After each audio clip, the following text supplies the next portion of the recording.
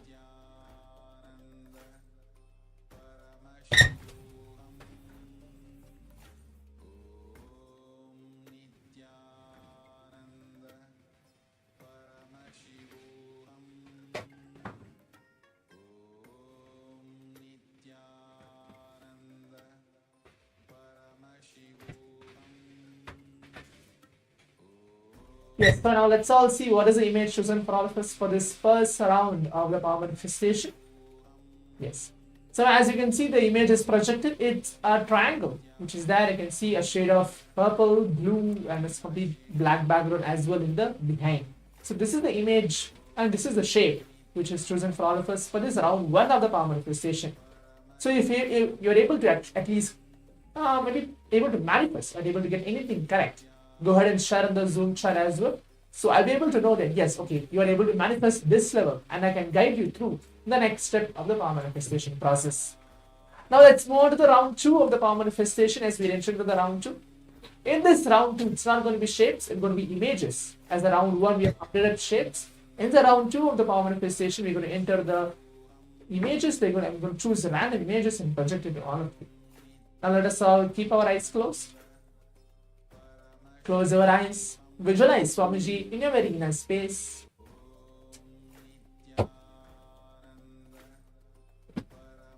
And start chanting the Mahavakya along with me. Om Nithyananda Paramashivoham. Om Nithyananda Paramashivoham. Om Nithyananda Paramashivoham. Om Nithyananda Paramashivoham. Om Nithyananda Paramashivoham. Om Nithyananda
Paramashivoham Om Nithyananda Paramashivoham Om Yes. So now requesting all the participants to please relax and take off your eye bags. Please open your eyes. Now please type out your answers as well, telling what is the revelation that Swamiji showed for all of us in this second round of the power manifestation. We had a small technical glitch of not able to project the image to all of you for the second round of the power manifestation. But let's see what is Swamiji is revealing to each one of us. As I already mentioned, the third eye has no boundary at all. Like you can be able to see anything across any distance. So please write everything down in detail in the Zoom chat as well. As now I'm going to project the image to all of you to see what is the image chosen for all of us for this round 2 of the power manifestation.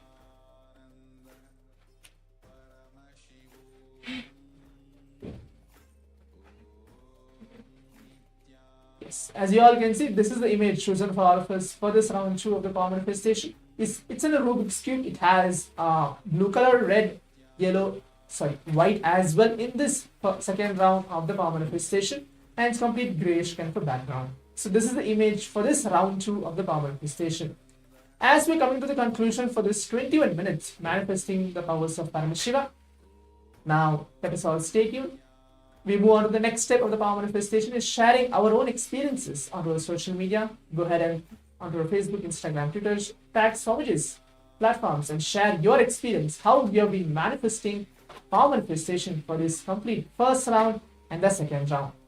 As we have a long day to go to prepare ourselves to receive Swamiji in the Bhava Samaya Darshan of Siddhanta Murti, the cosmic dance of Bhagavan Raja, let us all prepare ourselves to receive Swamiji in the upcoming sessions. Stay tuned. Thank you, Nithyananda.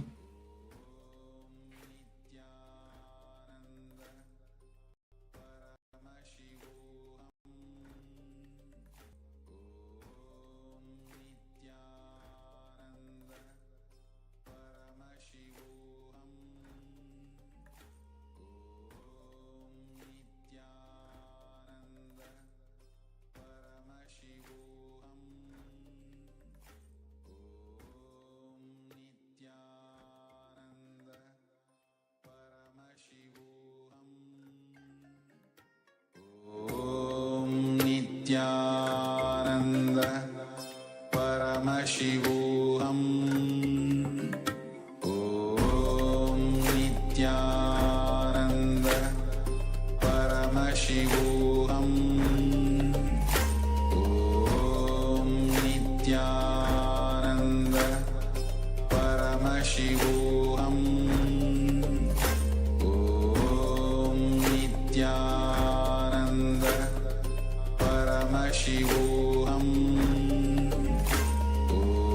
Om Nithyananda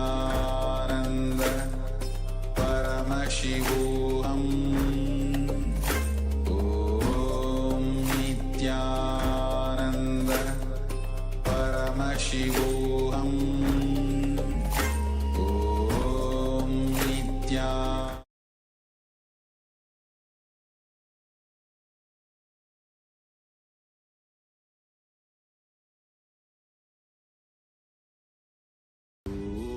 Nithyananda Paramashivoham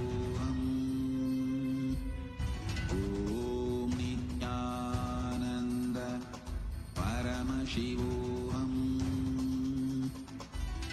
Om Nithyananda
नित्यानन्दं परमसुखदं केवलं ज्ञानमूर्तिं द्वन्द्वातीतं गगनसदृशं तत्त्वमस्याधिलक्ष्यम् एकं नित्यं विमलमचलं सर्वधी साक्षिभूतं भावातीतं त्रिगुणरहितं सद्गुरुं तं Namami.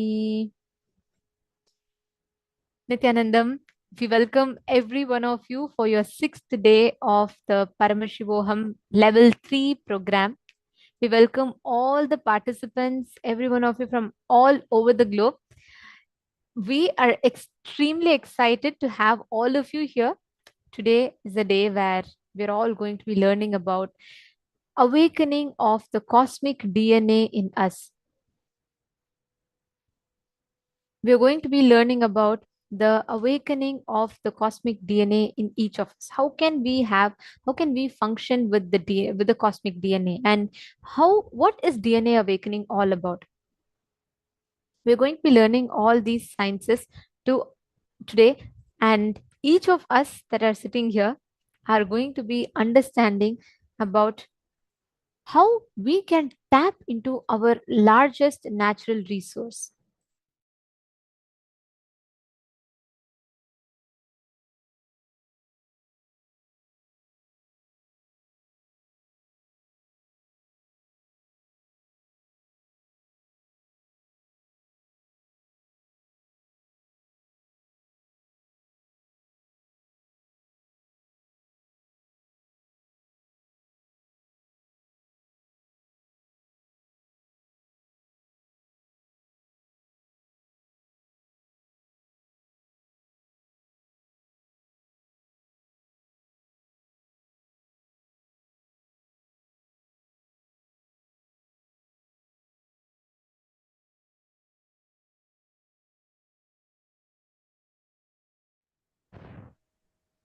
For each of you that are sitting here today, as we're all learning about the awakening of DNA, the whole day is going to be filled with a lot of fun stuff. And most importantly, today is the auspicious occasion of Choti Diwali. And today we're all going to be having a special satsang with Swamiji. Yes, this is something that all of us wait for. Whatever said and done, darshan is amazing, but satsang is incomparable, right? To be able to sit and listen to Swamiji and all the truths that Swamiji is going to reveal, it is each time it's just mind boggling to listen to these truths. So today we have a very special session with Swamiji and satsang. So get up and get ready. We have a very, very long and important day today. So just want to make sure none of you are missing out. Now, in the first session of the day today, we're going to be learning about what to expect in today's program. So I just wanted to tell you all the different initiations that we're going to be having. We're going to be learning about the Akasha Tattva, space dimension. We're going to be learning about the living enlightenment, science of living enlightenment, the cosmic dance of Nataraja. We're going to be learning about all of this and receiving a very special process called the Chit Jata Granthi Vedana process, where Swamiji is going to be removing the knots in the Chit Jata. And between the DNA, we're going to be learning about this. But this is going to be an amazing day today. With the sciences we're going to be learning is something very unique and powerful. And what we are going to be learning today can directly influence and impact your very DNA. So the process that we are going to be experiencing is a lot more deeper, and we'll be having super conscious breakthrough. The darshan we are going to be having is the darshan of Bhagavan Sadandattamurti, Sandhyandattamurti, and Chandatandavamurti. These are the various dancing forms of Paramashiva, like Bhagavan Nataraja. That is the main deity today we are going to be having a darshan of. So let us get ready. The first session is going to be on Swargaloka, the place where all the devatas reside. And the worship of Bhagavan Nataraja happens as their 6 Kala Pujas, the six times in their day, the devatas perform Shiva Puja to Bhagavan Nataraja. That is what we in Bhuloka celebrate as Ardra Abhishekam, which happens 6 times in a year. one day of Devatas is equal to one human year. So we are going to be learning about that Swargaloka plane right now. Let's listen to the revelation from Swami.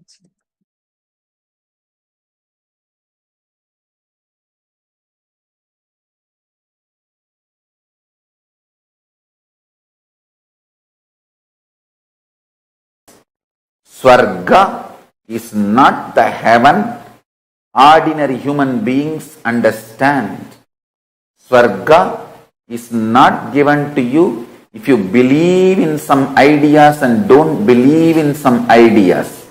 Swarga or Naraka is manifested by you by your time, space, elasticity, elongation possibility.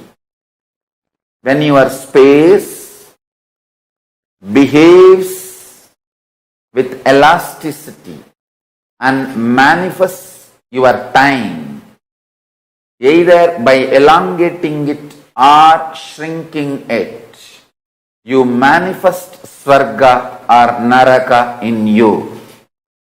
The time-space shift, elasticity base on which elongating or shrinking of the time experience happens in your being. That space is your identity.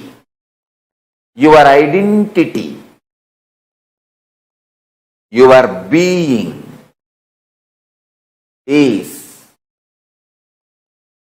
experienced by you. It is rooted in your ability to elongate the time or shrink the time. That is where you experience personal freedom.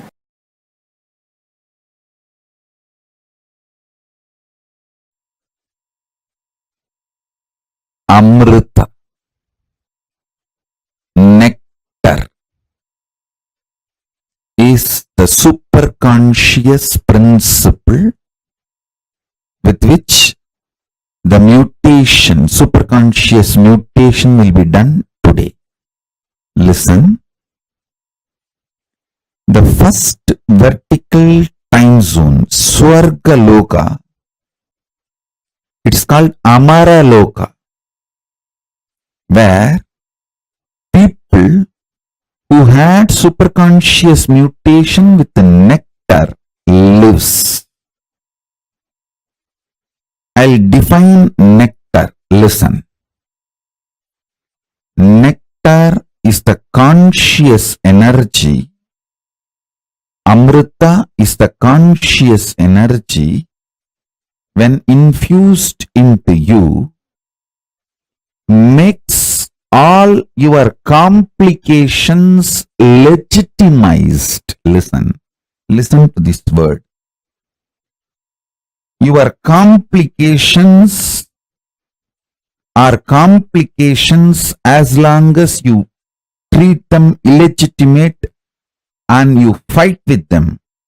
Your complications will become your dimensions when you decide to infuse consciousness into you.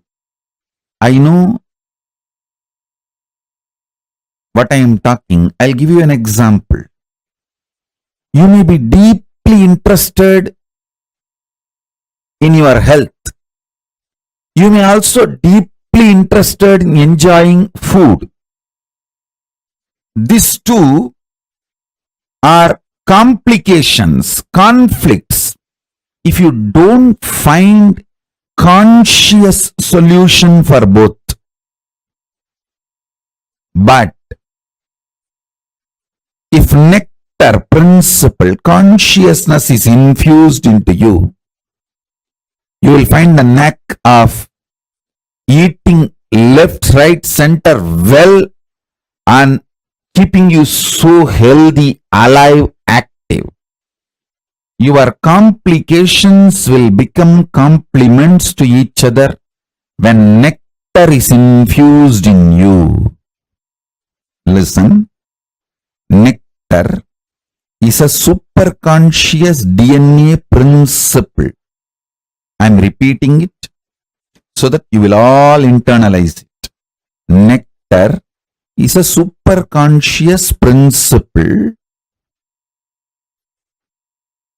which eliminates all the complications in you. All the complications in you becomes complement to each other. Listen. You may be very deeply interested in enlightenment. You may be beautifully, intensely enjoying sexual, sensual experiences of life. If you are unconscious about these both aspects of you, it can become complication. If Amaratva, nectar principle, consciousness, the nectar DNA, Amrita DNA, if it is infused in you, suddenly you know both are not your intense seeking of enlightenment and your intense ability to enjoy the sex and sensual pleasures are not complicating each other. They just different dimensions of you actually complementing each other. Listen. I mean what I am saying, and I know what all the inferences you will get when you hear these words. I am talking with that clarity and responsibility. None of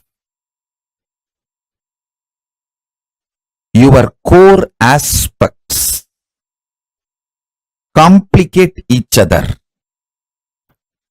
Your fears don't complicate your desires. Your desires don't complicate your inspiration. Your inspiration don't complicate your fears. Your fears don't stop your enlightenment. Listen. All your core aspects are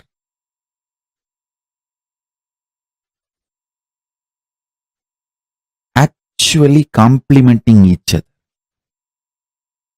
A middle class BB, stupid fellows who are not interested in life, the life negative, demonic fellows, devilish fellows, they believe the middle class morals of life. They believe complicating their lives.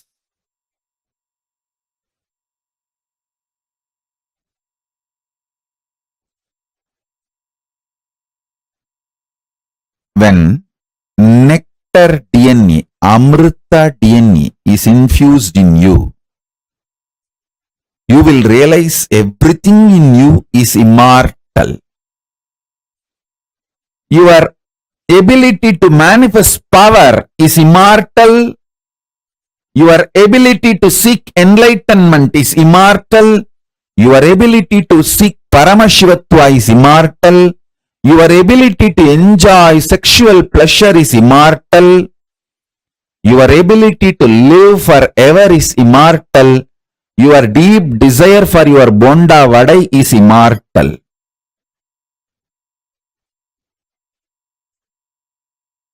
Nothing need to be eliminated or complicated in your existence. Listen, what I am telling you is Deva Rahasya. What I am telling you is the Deva Rahasya. This is the principle of Amrita DNA.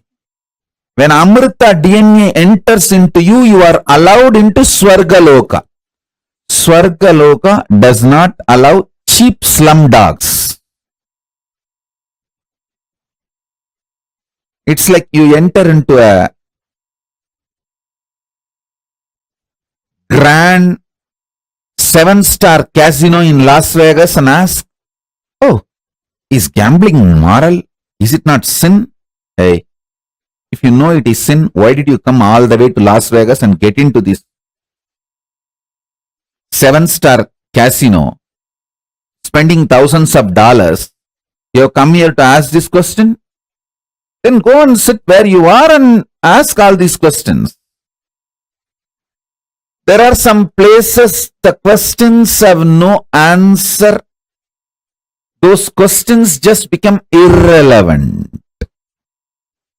Swargaloka is the place where complications become irrelevant. All your dimensions become immortal. Nothing conflicts each other. Nothing complicates each other. Nothing confuses each other. A unique organized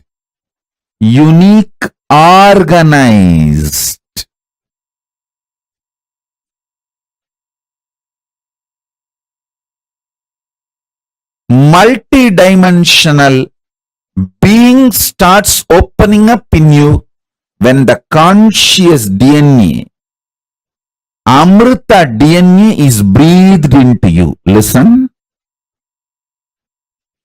I tell you, this Amrita DNA superconscious mutation suddenly will take away a lot of your complications. Don't be afraid of life. Don't be afraid of life. Don't try to hang on to your slum mind.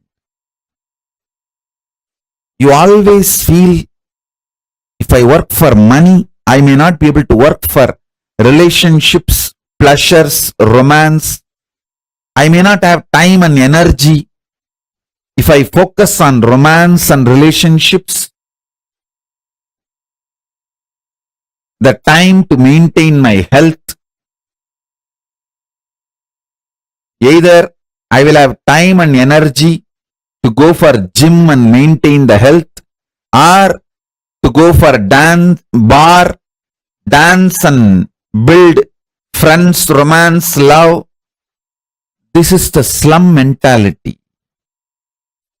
Amrita DNA suddenly opens up, makes all your aspects complementary to you. All the complications in you will start dropping. You will make money with the energy which you enjoy. You will make money doing what you enjoy. You will make love, romance, friends, developing your health. You will live longer by eating large quantity of the food which you like. This whole complication or the conflicts and confusion gets burnt when the nectar DNA, Amrita DNA, is added to you. I'll bow down to Ganapati, then Paramashiva, then Garuda. Garuda is Lord of Amrita. He is the protector of Amrita. Now Garuda will enter into each one of you and add nectar DNA. Amrita DNA in you all. Understand?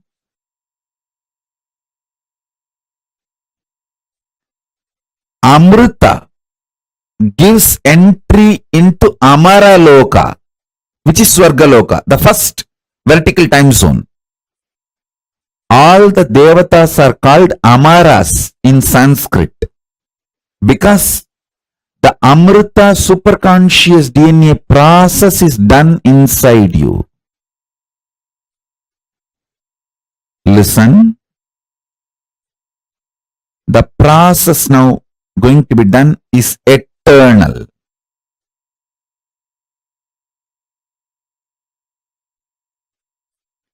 Nectar principle, Amrita principle infuses such vast consciousness in you. The inner space goes through such explosive understanding. The right, wrong, good, bad, sin, merit, all this idea gets organized with a larger picture of the cosmos and enormous energy to handle all the complications and manifest it as compliments starts happening.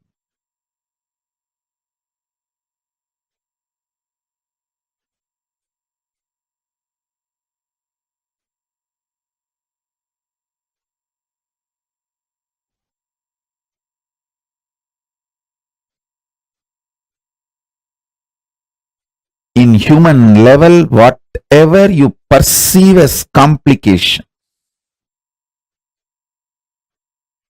all of that is blasted with Amrita, nectar DNA. And this nectar DNA suddenly makes each of your complication immortal, and that becomes complement dimensions of you. No more complication.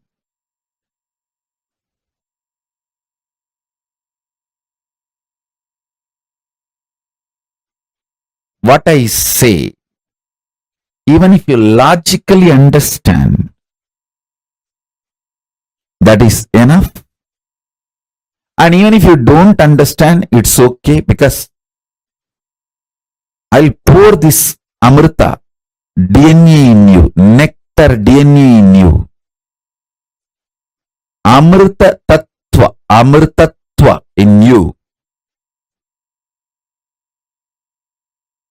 Most fortunate are those who are going to experience today's superconscious mutation process, because today you will see your ability to enjoy the sensual pleasures and your ability to manifest power both expands. Both are not conflicting each other. Both don't complicate each other. Both actually complement each other. Your inner conflicts and complications will get legitimized by your own experience as Amara, nectar DNA. Amaratva, your middle class morals will leave you. Your middle class mentality will leave you. First, you need to taste Devaloka, Amaraloka, only then you will move to Kailasa. So in this higher 7 lokas project,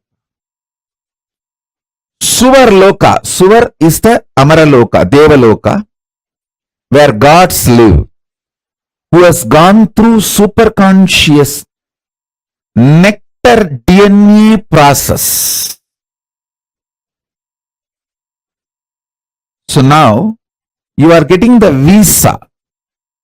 I can say permanent residency for Amaraloka, Suvarloka. I am breathing the nectar DNA into you. The nectar DNA breathed into you makes your complications legitimized. The legitimized complications become complements or multi-dimensions of you.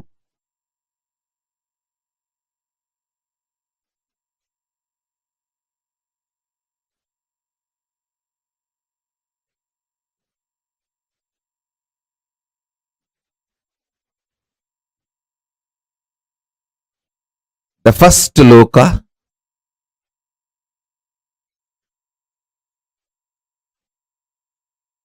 see, Jambudvipa is the known world where we all exist now. Everything science knows as the universe, and even what science can imagine as the universe is Jambudvipa. And above this is Suvarloka. A new kind of intelligence will be awakened in you, where your pleasure, making money, making relationships, health, all will be absolutely aligned. They will not be conflicting each other, complicating each other. They will just be complementing each other. You will go to gym and do yoga and gym and have your health and find your girlfriend, boyfriend there and make few millions there. You don't need to do something separately for millions, something separately to find boyfriend, girlfriend, something separately to keep you healthy and active. It will all suddenly get more and more complementing each other.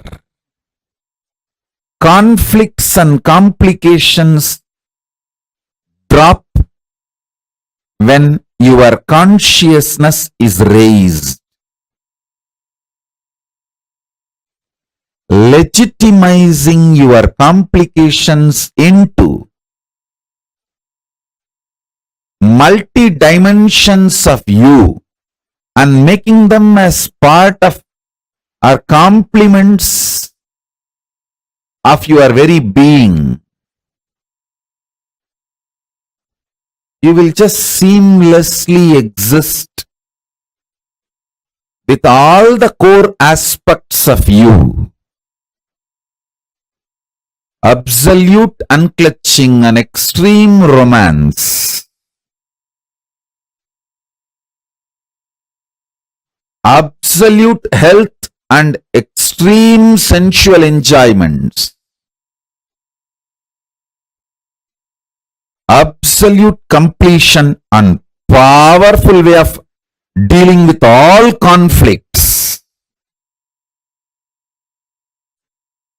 When the superconscious DNA is infused into you, not just diseases disappears,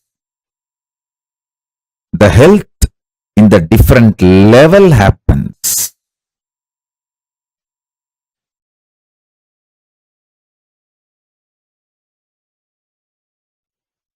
I am making simple statements. Listen intensely. The part of you which you denied due to your self-doubt, self-hatred, self-denial, SDHD. The part of you which you denied due to your self-doubt, self-hatred, self-denial. Sometimes you know you have the higher possibility, but even you have the fear, you may not be able to handle yourself in that higher possibility. fear that you may fail, collapse, fall down again and again. Because of that fear of failure, the possibility which you deny is your identity, your self in Swargaloka. Listen. Listen carefully. I am repeating.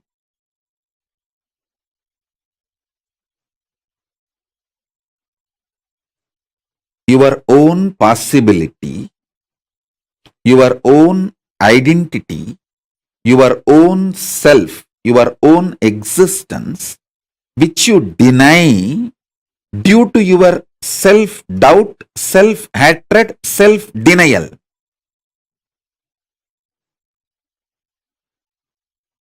That part which you denied due to your SDHD and fear, that part is your self in Swargaloka. Just yesterday I received a message from one of my brahmachari who ran away. He said, "Forgive me for running away and committing spiritual suicide. I love you, my life is yours, but I am afraid to come back because I am not confident about myself. I don't want to repeat running away again and again, but my life is yours."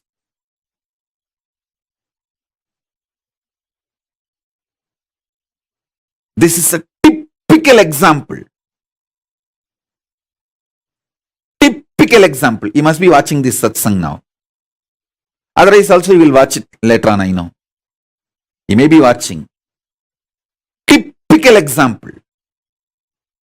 That part which you deny due to fear of failure, SDHD, that part, that whole which you deny is yourself in Swargaloka.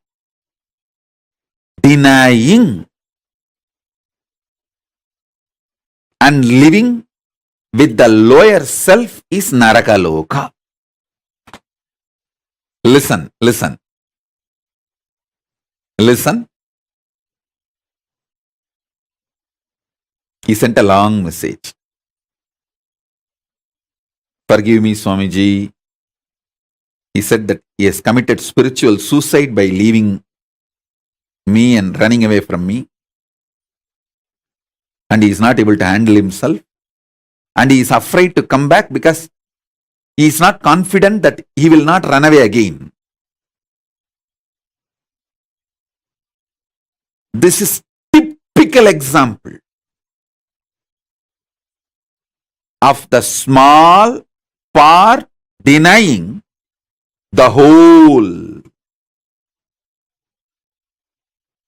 The whole which you are denying is yourself in the Swargaloka.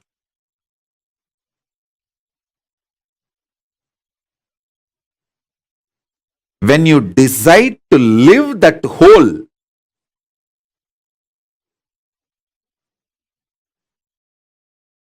by being ferocious with your self-doubt, self-hatred, self-denial, saying, "Hey, if I fail, it's okay." Failing is not wrong, but being in the space without trying is the real crime. Let me jump, and fail, nothing wrong. Try. When you decide, you reach the Sargaloka. You face yourself in the parallel universe of Swargaloka.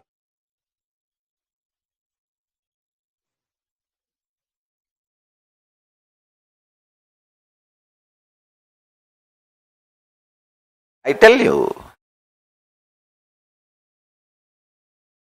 highest renunciation, greatest tyaga is renouncing your self-hatred. See, Paramashiva worshipped in Devaloka, in Indraloka. He is called as Tyagaraja. I was wondering, Paramashiva worshipped in Swarga should be called as the Raja of the pleasure, king of pleasure. Why is he called as Tyagaraja? Musukunda Chakravarti, the Chola king of Tiruvarur, when he went to Swarga, Indraloka, understand, Hindus had a regular communication and travel to other dimensions. It was a lifestyle for us. It is a lifestyle even now for us. We used to go and come to other dimensions. It used to be very usual, regular. Till we were invaded and all the science was destroyed and demonized. Much was destroyed. The remaining left over was demonized. The Musukunda Chakravarti went to Swargaloka and he even helped Devatas in their war with Rakshasas. Because he helped and they won the war, the Devatas head of the gods, Indra, wanted to gift him something. He asked, "Oh Musukunda, you are such an amazing help and support and friend for me. Please ask what do you want." And do you know funny thing? Musukunda Chakravarti did not ask, "I want to stay in Swarga." No, he said, "My Chola kingdom is much more amazing than Swarga. There is nothing you can give me. There is nothing you can give me. I have everything more than Swarga." I looked around, it looks too poor. There is nothing which is not there in Chola Samrajya, Chola kingdom in Swarga. Indra was very ashamed. He said, please ask something, because I need to keep my pride and I need to save my face. I have to gift you something. You came all the way from Buloka and helped me and I won the war because of your strategies and support. Please ask something and take. So it will give me a feeling fulfilled. And I showed my gratitude. Then Musukunda Chakravarti said, "All right. One thing I liked in your Devaloka, Indraloka, the beautiful deity of Paramashiva you are worshipping. In Tiruvarur we have a great temple, but our main deity, Paramashiva, is Swayambhu Murti. The deity you are worshipping is an amazing deity. I wanted to take this deity as a Utsav Murti for my Tiruvarur temple." Indra was first, he was shocked that because his own Atma Murti, the worshipping deity, he is asking. Then finally he felt, all right. Anyhow, he asked for some gift, so I should not say no. And he gives the deity to him. That deity is called Tyagaraja Swami. So the god of Devaloka is Tyagaraja. It should be Bhogaraja. If you see logically, Mahadeva's version who gives all the Bhogas, like either it should be Swarnagarshana Bhairava or Bhoga Raja, something like that, who gives all the pleasures. But surprisingly, god of Indraloka is called Tyagaraja. I tell you,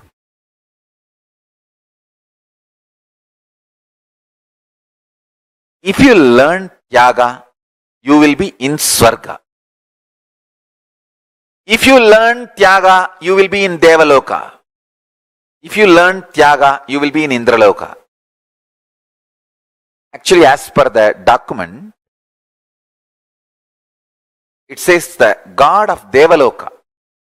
In Devaloka, there are 3 divisions. Swarga.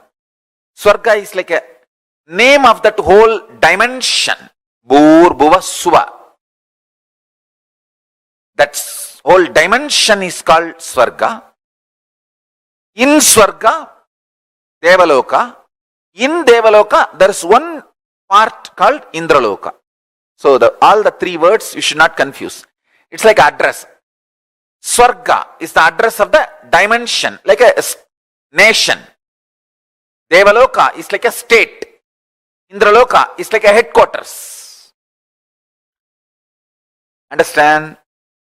Hindus had a clear communication, traveling,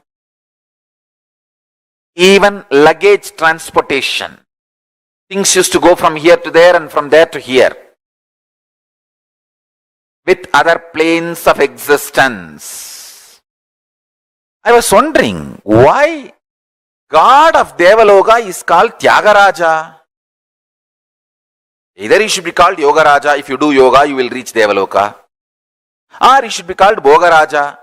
In Devaloka, he is the Paramashiva gives all the bhogas to anyone who wants any bhoga. He should be called Bhogaraja or Yogaraja. Why Tyagaraja? Tyaga is the key to become God. The most difficult tyaga is renouncing self-hatred, because the society teaches you self-hatred is great. It makes you delude between humbleness and self-hatred. Listen. Humbleness is not self-hatred. Listen carefully. Self-hatred is thinking you are less. Humbleness is thinking about you less. Less self-remembrance is humbleness. Self-hatred is constantly thinking about you, but very cheap, very low. Understand, there is a big difference between humbleness and self-hatred. Person with self-hatred will never be really humble. Adivinayam durta lakshanam. He will show himself very humble. But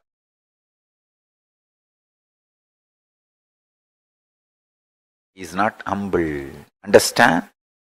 A real humbleness will be out of powerfulness. Society deludes you, makes you mistake humbleness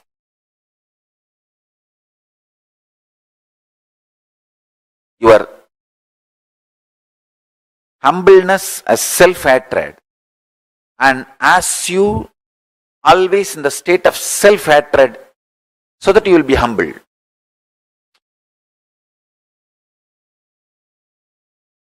Self-hatred is not humbleness. Most difficult thing to renounce in the life is self-hatred. So much of self-hatred, self-doubt, self-denial.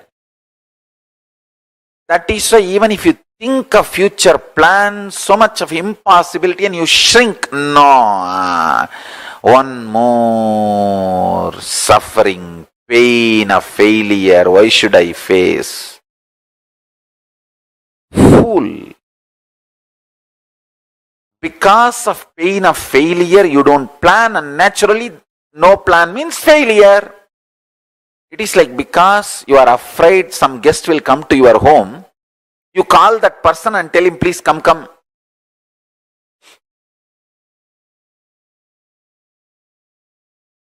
You are afraid failure will come to your life, and you stop planning and force the failure to come to your life. Self-hatred, self-denial, self-doubt. Most difficult thing to renounce in your life is SDHD. Renounce that. Dhira, courage is moving the SDHD out and having the vision for your future.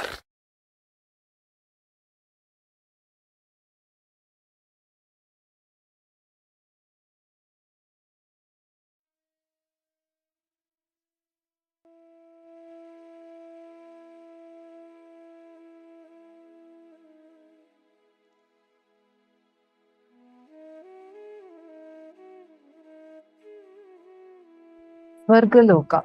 This is the abode where gods live. Gods, goddesses. Literally, all the conflicts, contradictions become irrelevant. And this is the abode where all the devatas, including Vishnu, lives over here. This abode of Svargaloka is the parallel universe where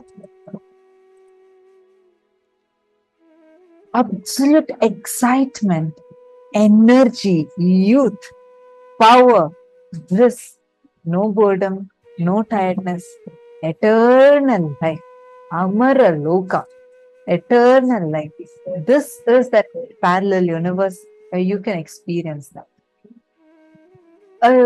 A plane of existence where time does not tire you. A plane of existence where frustration does not bore you. Failures do not age you because they all do not exist in Svargaloka. How many of you are understanding? How many of you clicked with Swamiji's revelations on Svargaloka? I request all of you, please take a moment now and please share with us. How many of you are clicking with it? How many of you are understanding that?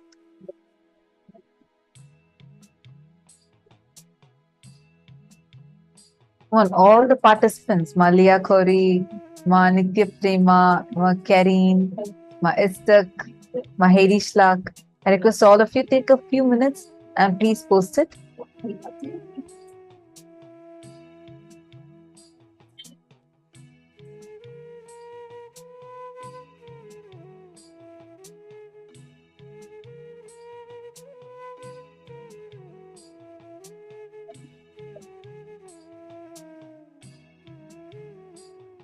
Take a few minutes and please post in the chat.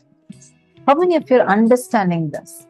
See, the part of you which you denied due to your self-doubt, self-hatred, self-denial, where you know you had the higher possibility, but you had the fear that you may not be able to handle yourself in that higher possibility.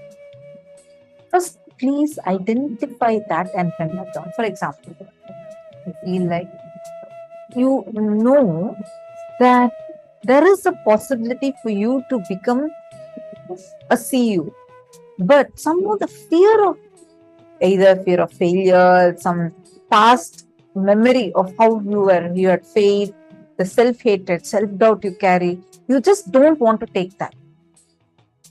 For example, you may want to take up sannyas. You have a part of you which says, I want to live with Swamiji.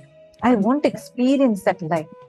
But somehow your self-doubt, self-hatred just jumps up, hey, how many times you think you can, you have even been able to keep up your commitments? Like this, some denial stops you and you just deny that part in you. Take a few minutes and please identify and pen that down.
For the next step, fear that you may fail, collapse, fall down again. Because of that fear of failure, the possibility which you deny in your identity is your identity in Svargaloka.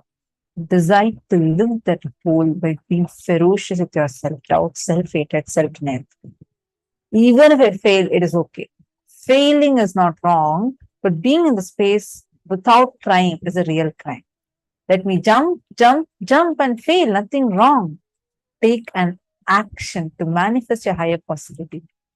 Actually, this reminds me of what Swamiji had actually explained to me, because the way how, see, life around Swamiji, it's extremely sweet, empowering, and joyful, blissful, like real bliss, where it's not just a superficial happiness, it's bliss that comes from inside, from the powerfulness that you are carrying about you inside. I remember one conversation where something I was I was asking, saying that, no, Swamiji, I feel like many things I failed in, and that's not giving me a confidence to take up another project. Like, I feel that something, like if I fail, then I just don't know how to take up another new thing, something in those lines. Swamiji said, to be very ferociously, Swamiji said, stop entertaining that. What is failure? Failure is your step towards success. See, till you're successful, you call every step as a failure because you're not reached till that. Failure is, there is nothing called as failure. Failure is your decision to give up and be arrogant, to not want to do it. That decision that we take from our arrogance and our powerlessness, holding on to that and stating that you're not going to do it because you have a fear of failure, is the failure. But there is no state called as failure.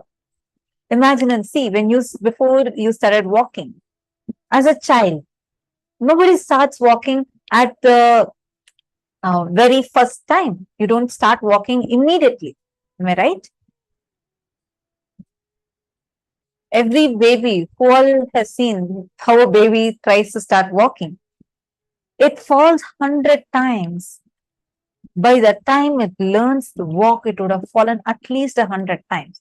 If you, when you were a kid, you decided, oh, I fell already, thrice I fell, 4 times I fell, I'm deciding I can never walk, you today would be in a wheelchair. But that time, you decided not to give up on yourself. You decided not to entertain or deny yourself the possibility to walk, which is what is making you walk today. How many of you are cognizing this? How many of you are understanding this?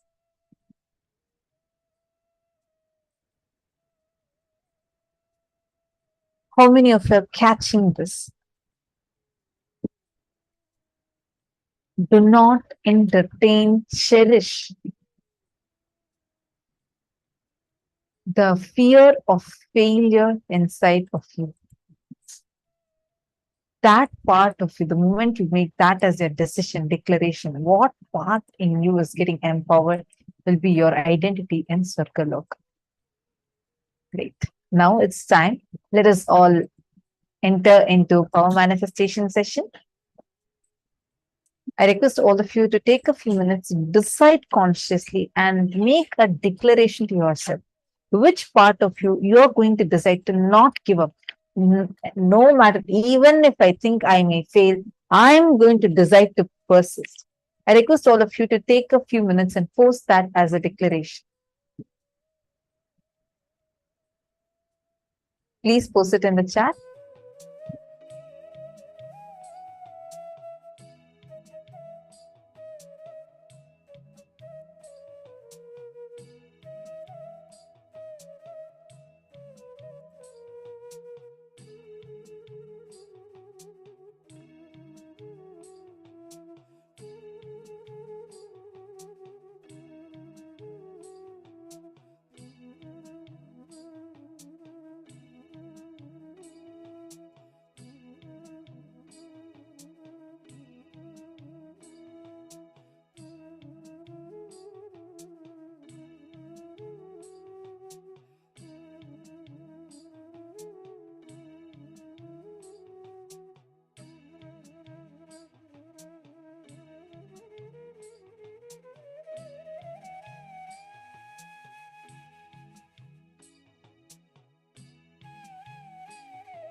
Yes, Nithyanandam, everyone.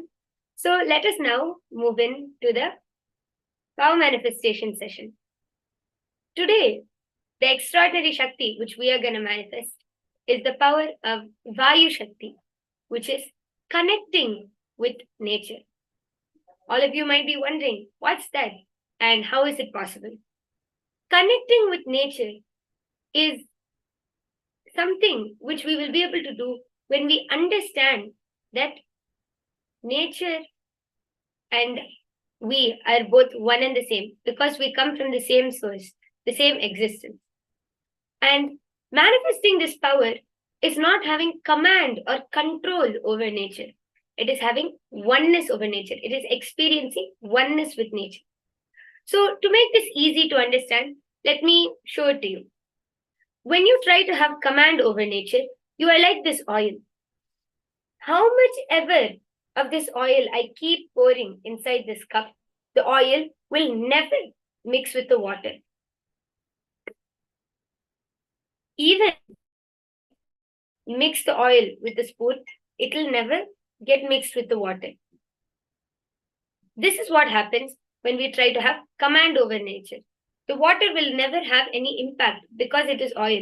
So when we try to have command over nature, we will be unable to manifest this power.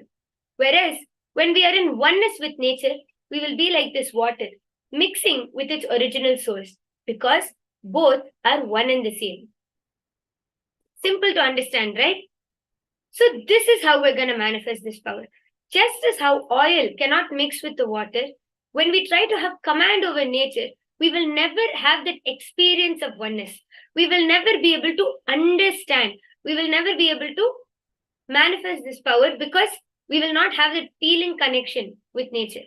But when we flow like the water, when we start experiencing the oneness, feeling that nature and us are both one and the same, we will just flow like existence. We will just mix like this, how this water got mixed into another cup of water. We will also be one. We will be able to command the nature at our will. So this is what we are going to be manifesting today. Interesting, isn't it? So I would like all of you to first sit and relax. All of the times where you have felt that you and nature are separate, it can be in any way. Even when we are feeling cold, we cover ourselves with a blanket or we cover ourselves with a sweater. Even that is disconnecting ourselves with nature. We feel cold because we feel that it's not a part of us. Same with when we walk on the ground. We wear slippers to protect our feet. That also is another way of disconnecting ourselves from nature because we don't feel that the ground and we are one and the same. So like this, there are many ways that we disconnect ourselves from nature. We are not aware that even in our day-to-day lives, we are all the time around nature, yet we don't feel it is a part of us. So I would like all of you to take a few minutes and start remembering, feeling and connecting with the nature around you, connecting with the wind, the Vayu, the wind around you.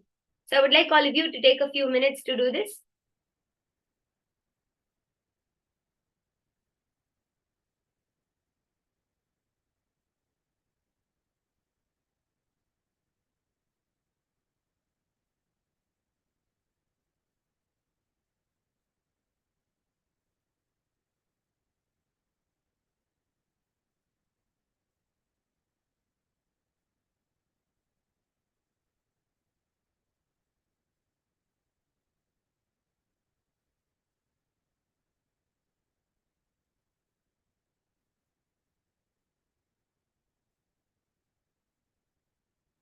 Just sit and remember all of the times you felt disconnected from nature and start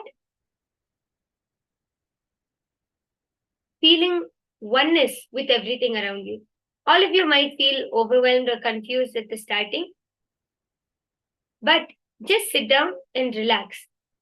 Because of our insensitivity towards nature, when we start disconnecting ourselves, we become like this oil. We lose our connection with nature and everything around us. See, how much ever oil I might pour, oil is never going to mix with the water. So like this oil. Because of the insensitivity, because we don't connect with nature around us. How many of you are able to relate to this? I request if all of the participants can post your messages in the chat. How many of you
Yes, sorry for the technical glitch.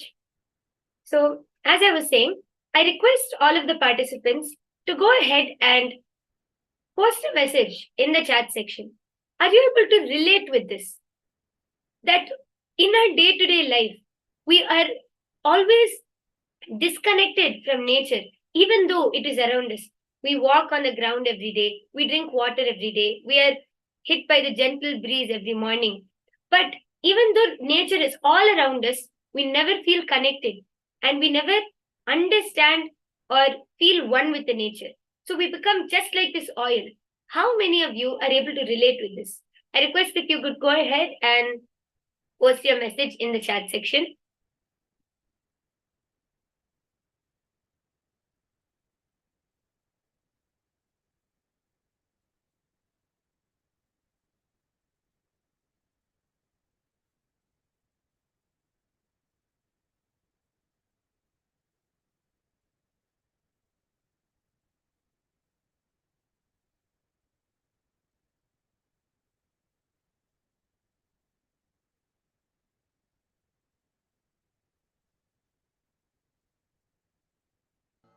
Paramashivoham. Yes. So Om in this power, Nithyananda. because in our day-to-day life, as I was saying, in our day-to-day life, nature is a part of our life. So we have to start connecting and understanding. Then today, we are going to be restoring our connection with nature through this power. So in this way, in our day-to-day life, even when, for example, you want to change the weather, or you want to change the temperature of the water, or anything around you, you will be able to have oneness with the nature. You'll be able to have oneness over nature. How? You will be able to command, you will be able to change the temperature of the water, change the weather around you to the way you like, just through your will, but through oneness, not by commanding or having control over the nature. So through this, as we even start understanding how disconnected we are with nature, we can start restoring that friendliness. When we start building that tremendous amount of friendliness or sensitivity in us, when we start restoring that oneness, automatically we will start connecting with nature. So, how with your own will you're able to move your hand? With your own will, you can pick up a glass of water. Just like that, with your own will, you will be able to have command over the wind, over the sun, over all the nature around you, just through oneness. So, today we are going to be connecting with the wind aspect, with the wind element around us. So I would like all of you to first sit straight and relax. Start, if you're sitting in a windy place or next to the window, you can open the window. Let the wind, let the breeze come on you. Start, just close your eyes and start feeling that oneness, that friendliness. So as we're doing this, I'm going to be chanting the Shastra Pramana, which is the scriptural reference for this power.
Now, we will see the Shastra Pramana for this power.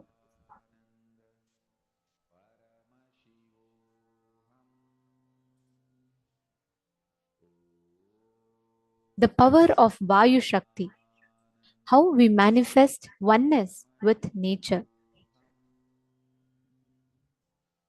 This power is described in the Shiva Samhita in the 3rd chapter, 42nd verse. Yogi Padmasanasthopi Bhuvatmutsrijya Vartate Vayu Siddhistadhaksheya Sansaradhvana Nashini. This beautifully describes how, when one who is established in the space of oneness, sitting in Padmasana, can rise in the air and leave the ground, then know that that yogi, has gained the Vayu Siddhi, the power of wind element, which destroys the darkness of the whole world. Here, actually, Dvanta Nashini does not just mean darkness, but also means dualities, all the separations that insensitivity that we experience with Prakriti, nature.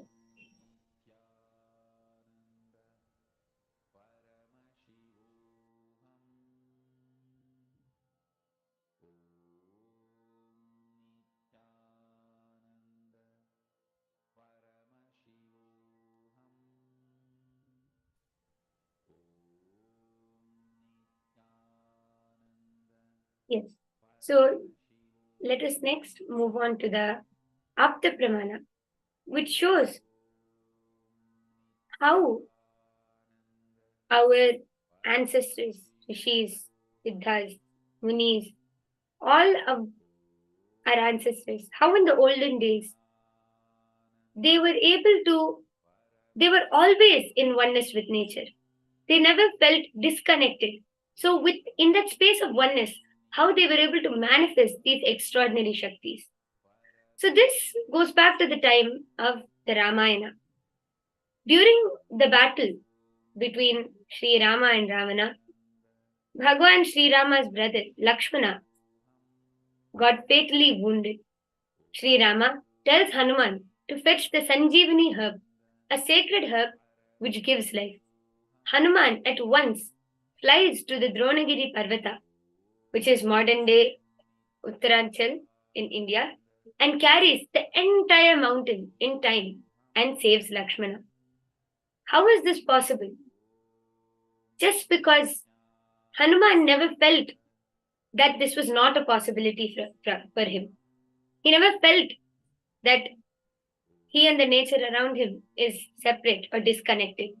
And out of his utmost devotion to Sri Rama, and with this feeling of oneness, he was able to fly across thousands of miles and carry an entire mountain and get him come to save Lakshmana. So now let us all sit and manifest this Shakti. All of you sit straight.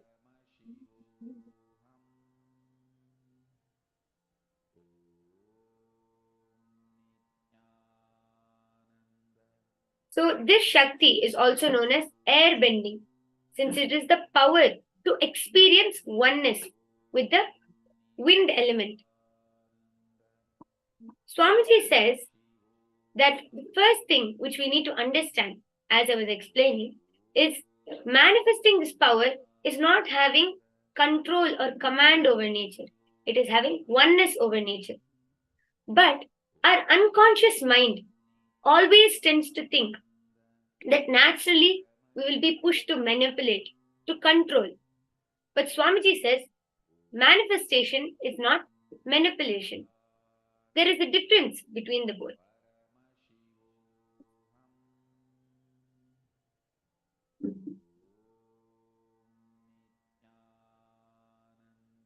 We can have command and control over nature, but it is for a very limited time. As you can see, we will be just like this oil. We will never be able to experience the oneness. We will always be separate. But if we understand that from the space of oneness we can manifest, we will be just like this water. It's going back to its original source. So when we are connecting to the wind, we are connecting back. We are not freshly building some connection. We are just reconnecting with nature. We are just bringing back that connection which we once had, because the source is same. We are all from Paramashiva. Everything is from Paramashiva. So our source is one and the same. We are just reconnecting, re-establishing our connection with nature. Every time we play with the wind, every time we play with nature, whether it is stopping or stopping the wind or making the wind go faster, every time we connect with oneness, we gain more and more power over the wind. And the wind itself will reveal more and more of its secrets to you. You might be wondering, what is this? See, let me give a simple example. If you for the first time meet a baby, once the baby starts getting familiar with you, it will play with you more, it will become more friendly with you. Because it knows that it starts connecting with you, it starts understanding you, it starts relating with you.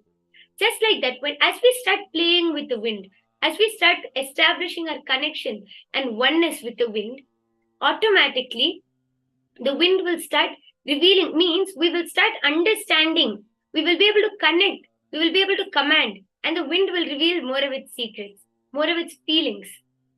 Swamiji says that the wind will sit with you and confess to you. He will sit and talk to you. Hanuman was my son. See, when I gave birth to him, this has happened. And this kid is so powerful. He went and tried to swallow the sun. So, in our ancient Hindu Puranas, Vayu Bhagwan's son is actually Sri Hanuman. So, there's the story where Hanuman will be looking for mangoes, and through the tree, he will see the sun, the bright sun, and he will think it's a mango. So he says, wow, that's a very big, juicy mango. So let me go for it. So Hanuman simply starts flying towards the sun and he tries to swallow the sun.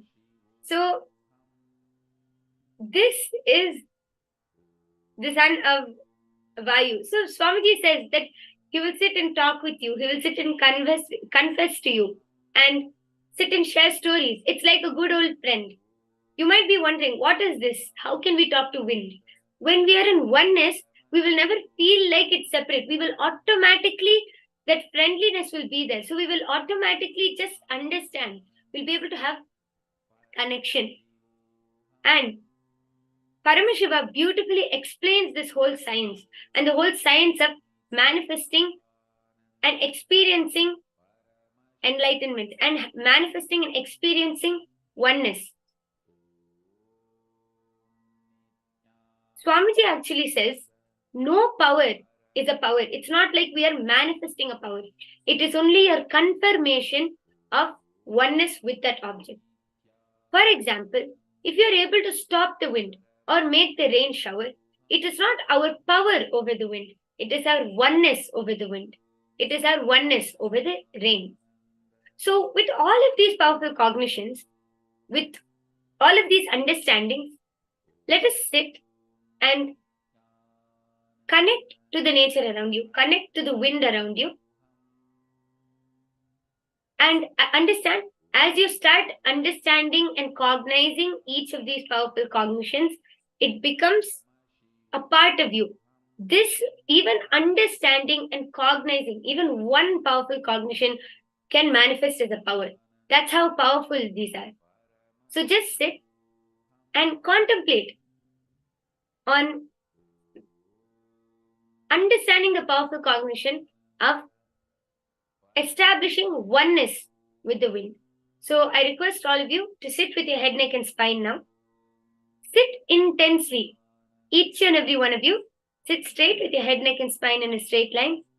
Sit and intensely connect to the wind around you.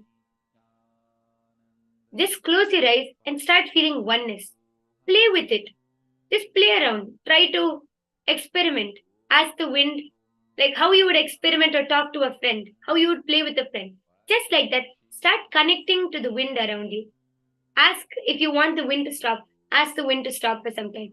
If you want a gentle breeze to come, ask the wind, request the wind to come. It should be a tremendous friendliness. You should start establishing that friendliness, like how you would do with a new friend or with a old long lost friend, how you would sit and talk. It should be the tremendous friendliness, understanding. Just sit and start intensely connecting.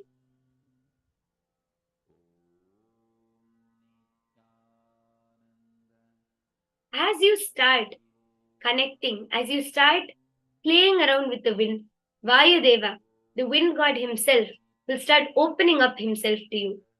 You will feel like he's just a friend. Just start connecting to the wind around you.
Just play around with the Shakti, play around with the wind around you. Start connecting, start feeling like the wind and you are one and the same. Just start playing around. At first, you might feel like, oh, how is it possible? How can I connect to the wind? But when you start understanding, when you start re-establishing that connection with that tremendous friendliness, automatically you will see the wind will start listening to you. You don't even need to do anything. You will feel the wind will automatically open. Vayudeva himself will open himself up to you. Just relax and connect intensely to the wind around you.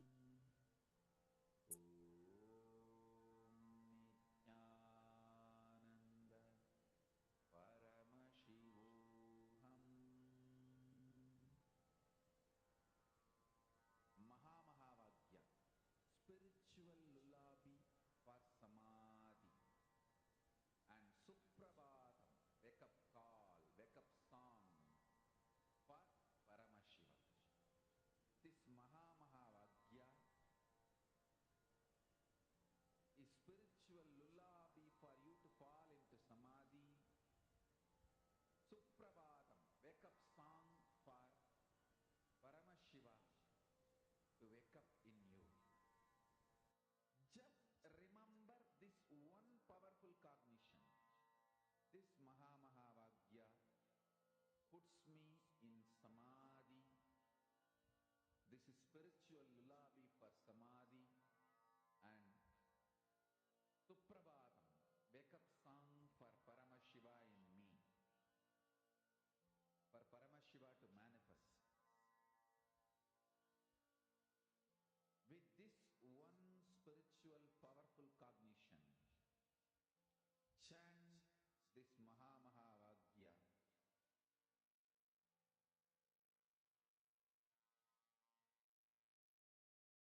In E equal to mc square, Einstein is trying to maintain the speed of the light as a constant.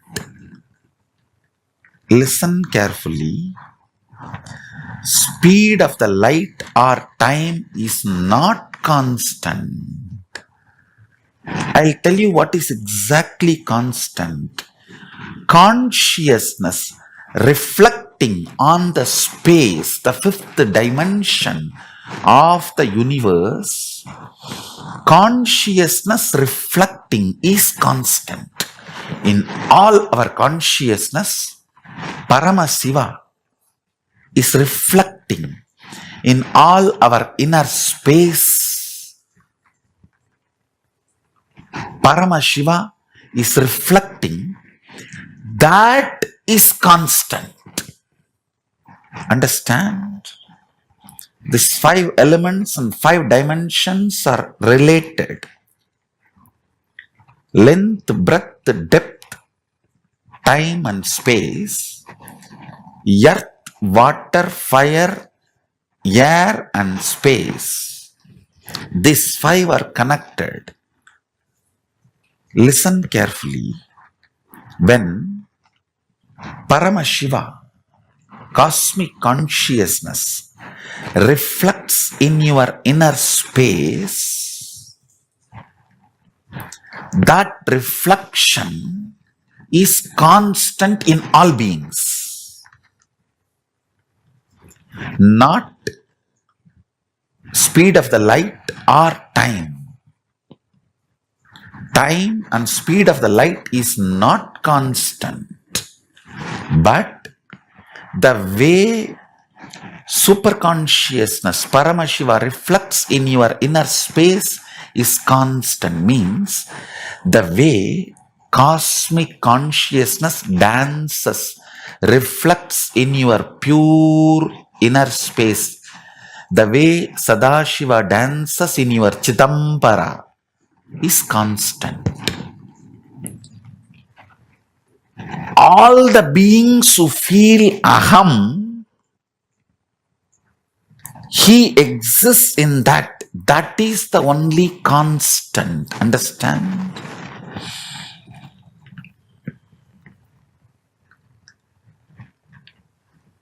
From that starts the will persistence. Manifest the will persistence. Whoever gets back to that source from which he is reflecting, all of them fall into that space called oneness, which is constant. Paramashiva is equivalent to the will persistence decision to look at the source by the reflection. The constant in the cosmos is feeling of aham. There is nothing in the cosmos which does not feel the aham, including stone, stavara, jangama, everything feels the existence of aham. When Mahadeva, Paramashiva says, Vyapakam, anything which feels aham, he is in that. Listen carefully.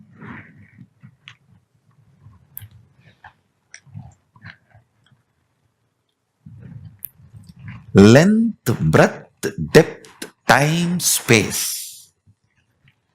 The pure consciousness reflects on the space.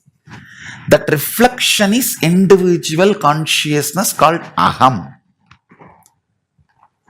The frequency of that reflection is constant in everything.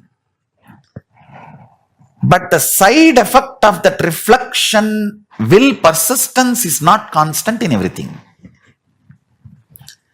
Reflection is constant. Will persistence is not. So based on your will persistence, your life is decided. Are you going to spend 80% of your time in time related, or depth related, or length related, or breadth related existence of you?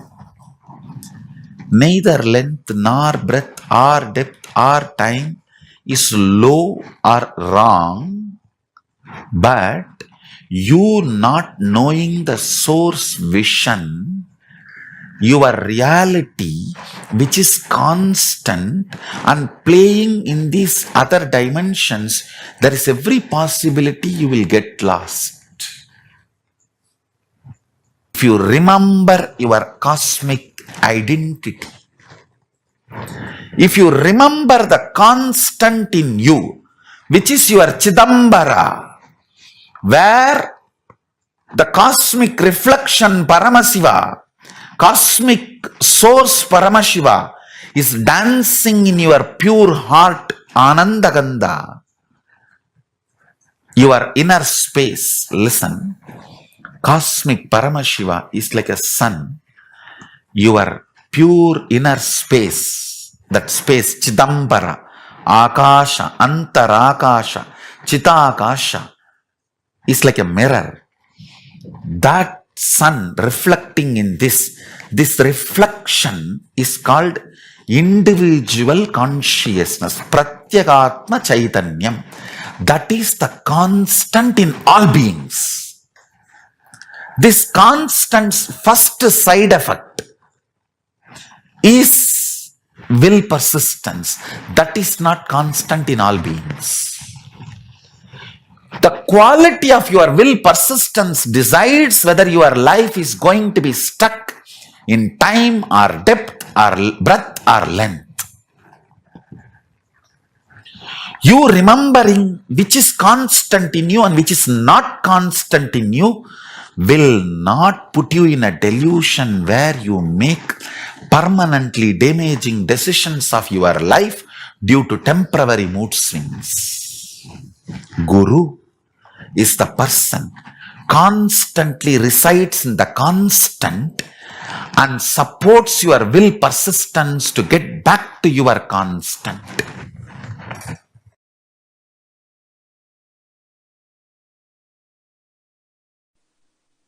The higher dimensions, when they enter consciously into the lower dimensions, they manifest as powers. Unexpected positive turn of the events and the reality you experience. You can name it as miracle, you can name it as power, you can name it as a God's grace, you can use any name you want, but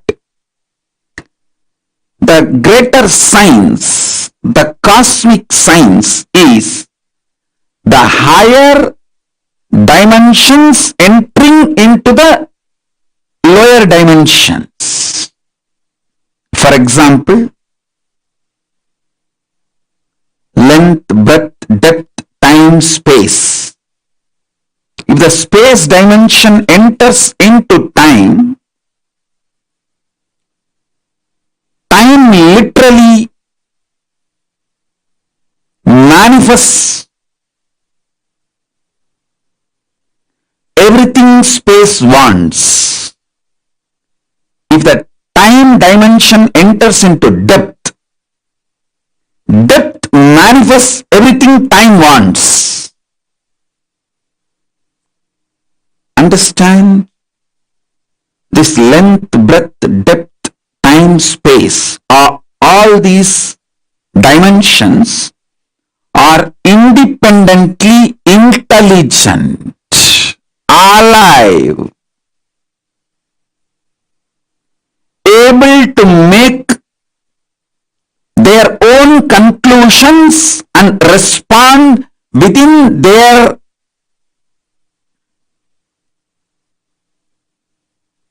frame and working zone.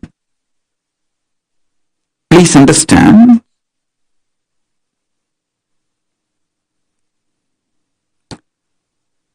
The length dimension is responsible for your logic, rationality. The breadth dimension is responsible for your ability to feel the emotions, feeling connections. The depth dimension is responsible for you making cognitions, powerful cognitions about life beyond your logic and emotions. So understand, every dimension, when it enters into the lower level dimensions, it manifests intense power. Now, I want you to understand,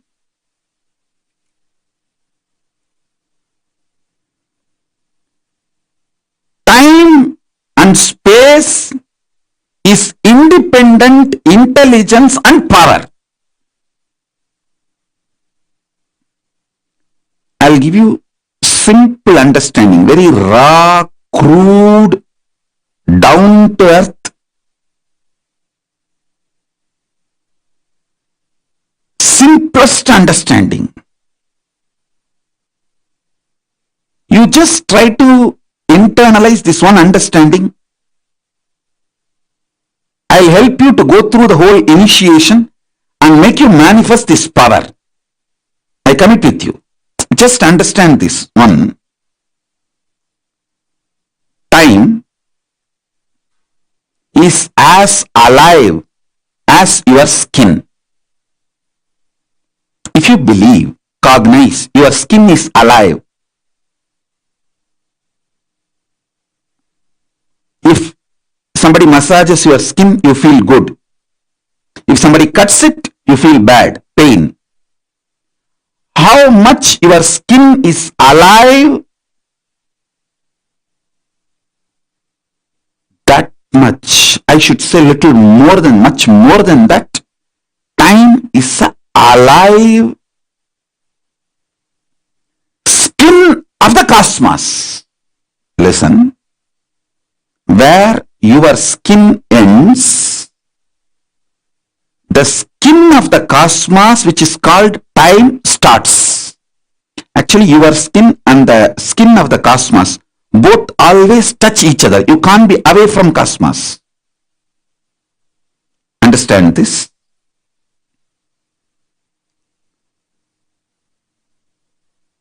Where your skin ends, exactly that is the spot time starts. Time is the skin of the cosmos. Time is the skin of the cosmos. How you have a nervous system which passes the thought currents inside you, same way the cosmos has a nervous system which passes its decisions and thought currents, that is the space. Your skin is alive. Your nervous system keeps you living. The equivalent of your skin for the cosmos is time. Equivalent of your nervous system for the cosmos is space.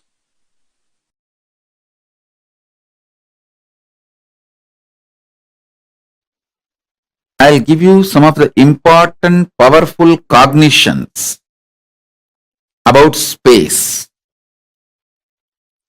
Just if you internalize this, you can use the power of space in your day-to-day life in a very practical way, simple and very practical way. First, space is a living entity.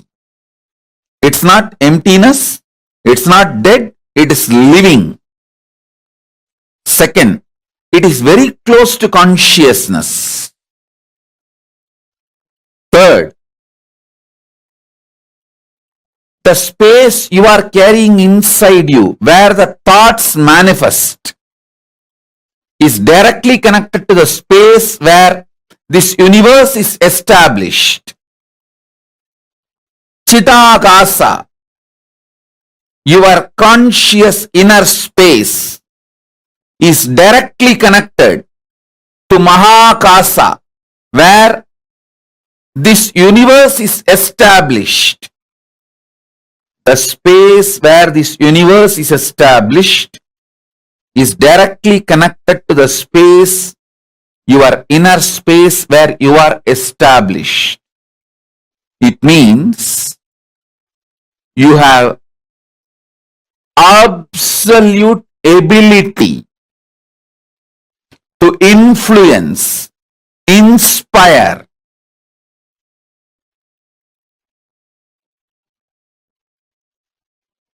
directly intervene with the outer space on which the world is established.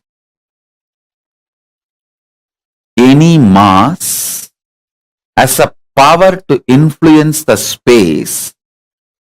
When you are able to influence space through which you can influence anything which is established in the space, and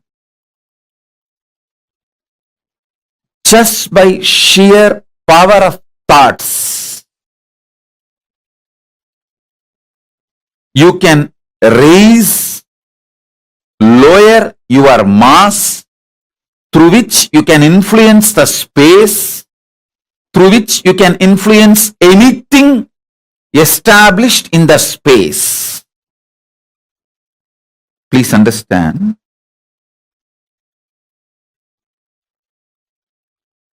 When you meditate on cognize something very heavy, higher than your brain can grasp,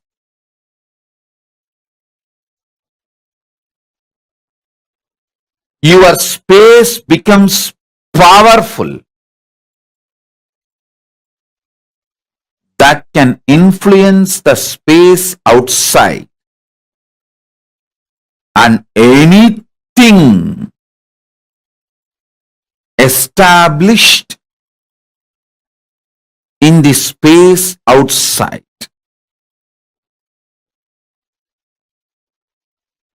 Thoughts can travel using space as medium. Anything which has a mass can influence space, through that can influence anything established in the space.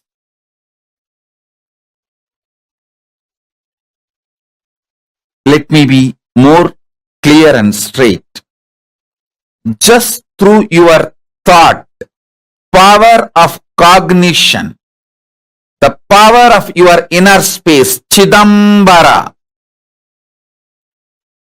you can influence anything established in the space, whether sun or the moon or the universe or the black hole or the Big Bang, anything established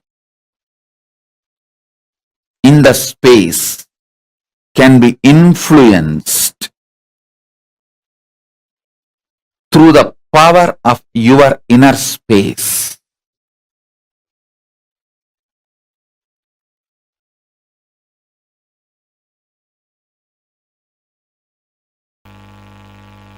Every time you hold a space for something, if there is an incompletion, the reality you created collapses. So again you will have to complete this incompletion and hold that reality back. So listen.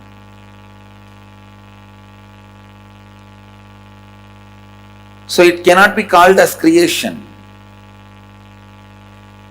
I wanted every one of you to provide intense listening, because one of the major mistakes we are doing in the science of creating space, and why we go on losing confidence over our space or blaming ourselves, oh, the space creation and all works sometime and doesn't work sometime. I want you to learn this nitty-gritties of space creation. Once you create a space, if there is an incompletion, the whole space collapses. Don't think if you just complete that incompletion, that space runs. No. You have to recreate again. So whenever you find an incompletion, complete that incompletion and drop and recreate the whole space again. Only then it gets its own individual energy, intelligence, inspiration.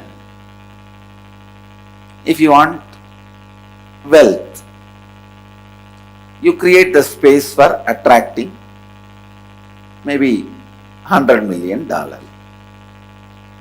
After you created the space, after 2-3 minutes, who is going to get fooled by this space creation idea and all? Maybe by teaching the space creation idea, he might have become what he wanted to achieve, but we have not got anything. Some foolish, stupid thing. The moment that incompletion comes, but you are so intelligent, you catch that. You catch your SDHD and complete with that and drop. After you complete and drop, you think that space you created earlier is by itself powerful. No. Once you complete the incompletion, again you will have to visualize step by step and create the space, because when you complete the incompletions and drop them, along with that, the visualizations you created earlier also goes away. The science of space creation is, it's a self-Kundalini awakening process. Understand? The science of space creation is a self-Kundalini awakening process. You can awaken your Kundalini on your own right, on your own energy, on your own intelligence. You can awaken your Kundalini on your own. The science of space creation, the science of creating the space, can awaken your Kundalini on your own.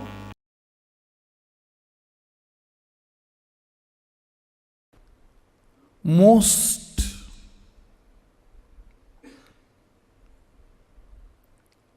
powerful, greatest sacred secret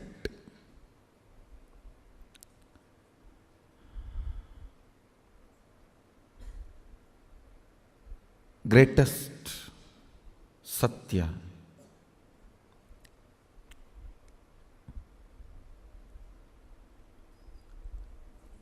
I should say this is the greatest alchemy I can contribute to all your being. So please listen. The logic, length, dimension of your existence, in that, if you understand about oneness, it is imagination. Breath, the heart dimension of your existence.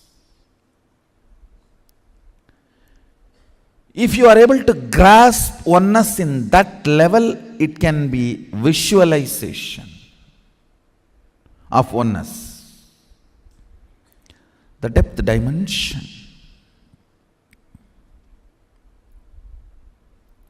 In that, if you can grasp oneness, that will be declaration of oneness.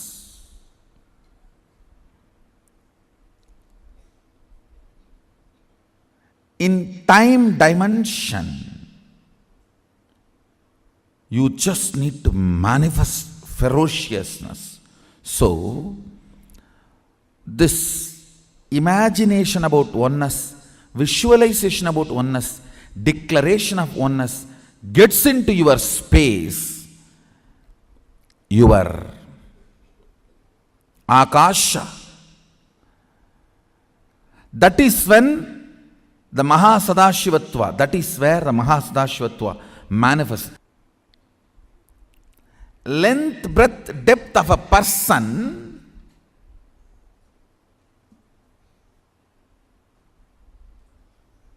is not he. The space he carries is he.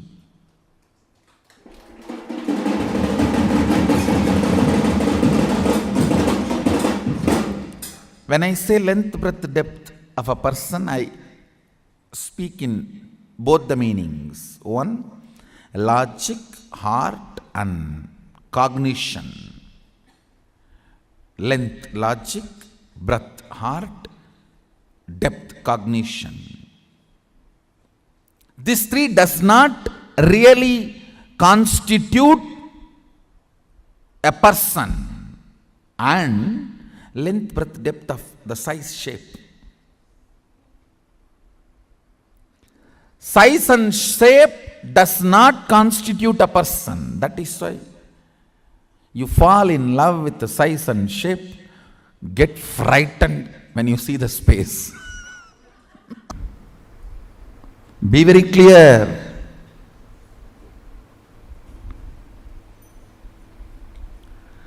The space you carry, its smell, its flavor comes out of you like energy.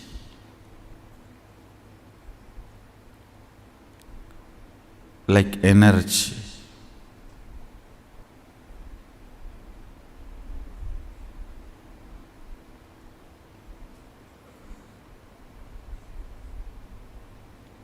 Many of the Indian restaurants use this as a tactic. They release a certain masala flavor. That whole area will have that masala flavor. The moment you enter that zone, you will feel like eating. That is also again like a marriage only.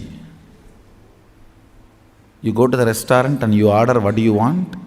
Then when you see what the other person has, you always wish you had ordered for that.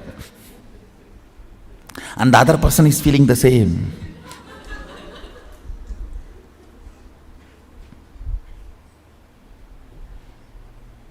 And you can't even exchange the plate, owner will not allow.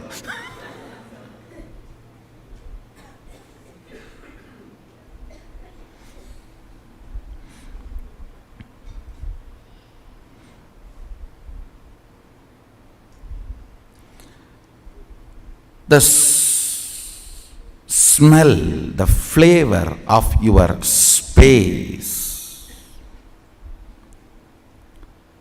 the flavor of your space is what I call Shakti.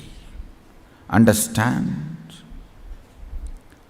The explosion happening in your inner space is Shakti.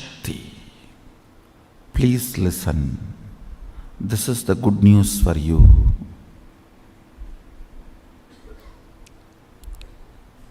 The moment you manifest even one Shakti, I have already entered into your inner space. If I have not entered in your inner space and made the connection, you will not be able to manifest Shakti, because all power manifestation has to start from space, not from depth. Understand that time is a non-existence power layer. It has no existence, like a length, breadth, depth. It is only when the space collides with the length, breadth, depth, the dust created is time. See, the length, breadth, depth is a mass. Space is a energy. When these two collides, the dust generated is the time. I can roughly compare it to the Vatavarana, the layer around the planet Earth. Listen, no power can manifest in you if I have not entered into your space. Even if you manifest one power once, be informed, I have drilled you already up to your space. Kailasa celebrates the manifestations of his space.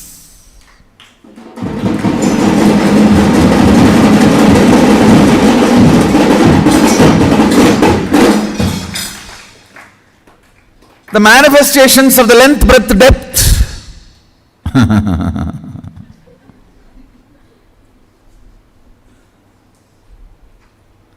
Manifestations of the length, breadth, depth is so superficial. So superficial.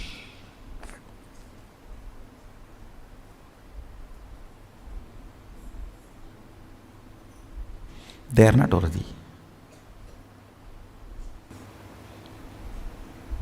Manifestations of length, breadth, depth is too superficial. They are not worthy. They are not at all worthy.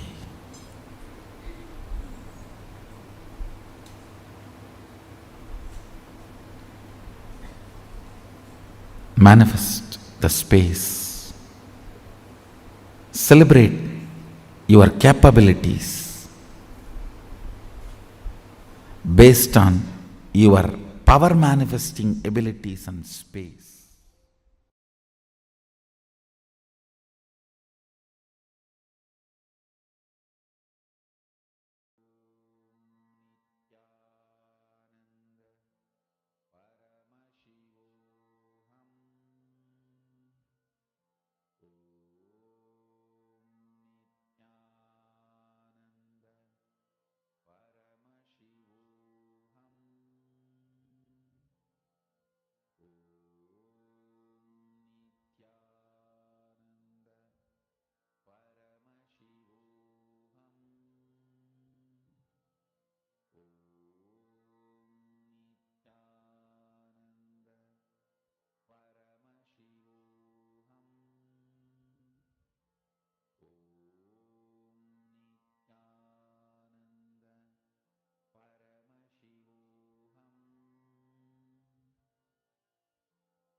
spiritual lullaby for Samadhi and Suprabhatam, wake up song for Paramashiva in me,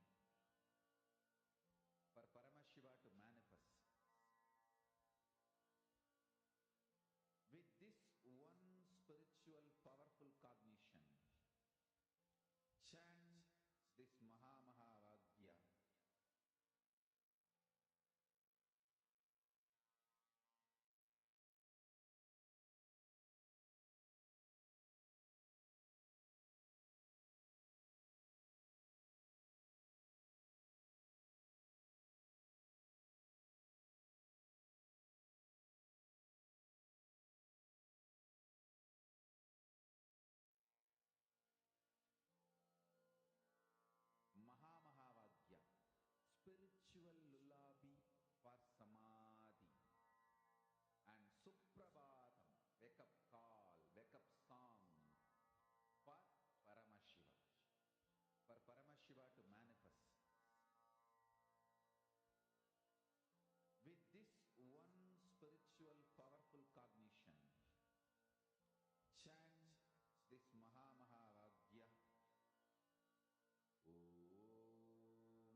Random. Apologies for the technical glitch. I hope all of you are able to see us and hear us. Wonderful. So now, let's learn about this power of space creation. What is space creation? See, Paramashiva, the cosmic consciousness, reflects in your inner space, and that reflection is constant in all things. So, your conscious inner space is directly connected to Mahakasha, where this whole universe is established. What does that mean? It means you have the absolute ability to influence, inspire, directly intervene with the outer space on which the world is established. I request all of your listening for a few minutes. Listen to this very, very, very carefully. How many of you seen this? Many times when you're so frustrated, angry inside, you suddenly see exactly like that. People are also behaving in the exact same way, or you feel things manifest in a very similar way in your outer reality.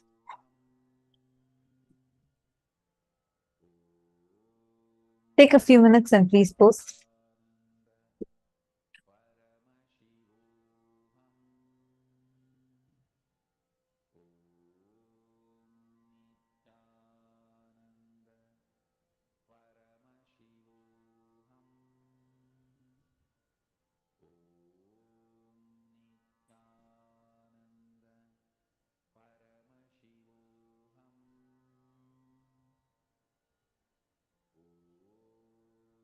See, the Paramashiva, pure consciousness, is continuously reflecting in inner space. Means what? I want to share a small experience with all of you. May I request all the participants to please come on camera and settle down? Please come on the camera.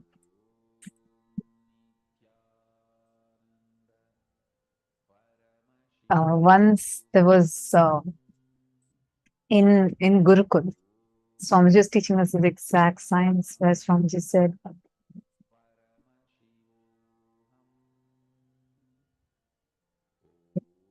so are all of you able to see me and hear me now? Okay. So Swamiji said that everything in the outer space is actually connected to your inner space too. Swamiji is explaining the Ishavasya Upanishad, where it says, Tade ejati tanne jati tadhure tadvantike tadantarasya tat sarvasyasya bahyataha. Where in Ishavasya Upanishad, which is the first Upanishad in Hinduism, out of the 108 Upanishads we have, Ishavasya Upanishad talks about the qualities of consciousness in this verse specifically. So Swamiji is explaining that which is farthest from you simultaneously is the most nearest to you. Is the quality of consciousness. It is inside and outside, both. How can something be inside and outside and you're made up of that? It's like, what is it? So it is consciousness. So Swamiji is explaining this so beautifully. And Swamiji said, like, this actually is a powerful cognition through which you can influence the reality outside. I remember this so clearly. I was like, wow, this just sounds so interesting. And Swamiji was explaining about, Swamiji gave an example. Like if you see, if bamboo is floating in Ganga, when an ant sees that bamboo, it will feel like, oh God, there's a huge separation between this side of the river and this side of the river. It looked like the bamboo is separating two parts of the river.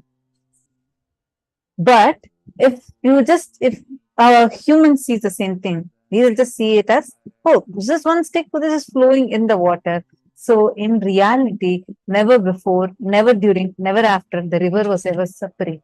There was never two parts of it.